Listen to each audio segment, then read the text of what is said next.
বিশ্ব ফুটবলের মহারণ ফিফা বিশ্বকাপের আগামী আসর হবে যৌথভাবে ৩ দেশে, যেখানে কানাডা ও মেক্সিকোর সঙ্গে সহ আয়োজক হিসেবে থাকবে যুক্তরাষ্ট্র।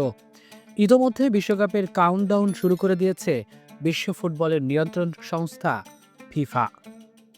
কিন্তু বিশ্বকাপের আগামী আসরের আগেই আয়োজক যুক্তরাষ্ট্রকে নিয়ে প্রশ্ন উঠছে। এখন পর্যন্ত ২০২৬ বিশ্বকাপ খেলার নিশ্চিত করেছে ১৩টি দেশ, যার মধ্যে রয়েছে এশিয়ার দেশ ইরানও। গত মার্চে বাছাই পর্বের মাধ্যমে টানা চতুর্থবার বিশ্বকাপ খেলা নিশ্চিত করে ইরান। মূলত তাদের নিয়েই তৈরি হয়েছে উদ্বেগ। আগে থেকেই যুক্তরাষ্ট্রের সঙ্গে রাজনৈতিক বৈরী সম্পর্ক ইরানের। দেশটির উপর বিভিন্ন নিষেধাজ্ঞা দিয়ে রেখেছে যুক্তরাষ্ট্র। সেগুলোর মধ্যে একটি যুক্তরাষ্ট্রে ইরানি নাগরিকদের ভ্রমণে কড়াকড়ি।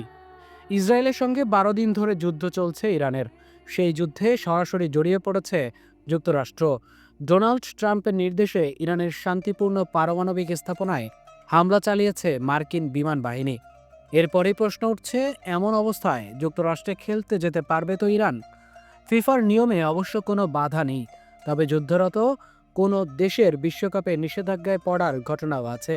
ইউক্রেনে হামলার পর রাশিয়াকে আন্তর্জাতিক ফুটবল থেকে নিষিদ্ধ করেছে ফিফা ও উয়েফা।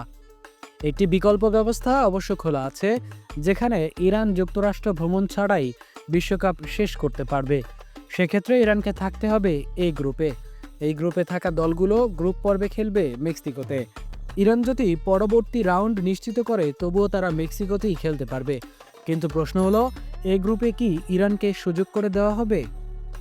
বিষয়টি ফিফা সভাপতি জিয়ান্নি ইনফান্তিনোর কাছে জানতে চেয়েছিল দ্য গার্ডিয়ান।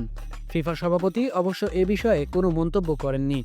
ফিফার আয়োজক কমিটির সদস্য কানাডা, মেক্সিকো ও ইরানের প্রতিনিধি। এই কমিটির সভাপতি উয়েফার সভাপতি আলেকজান্ডার সেফরিন, যিনি ২০২২ সাল থেকে ইউক্রেন ও বেলারুশকে উয়েফার প্রতিযোগিতা থেকে বিরত রেখেছে। আসন্ন বিশ্বকাপে ইরানকেও একইভাবে বিশ্বকাপের বাইরে রাখলে অবাক হওয়ার কিছু থাকবে না।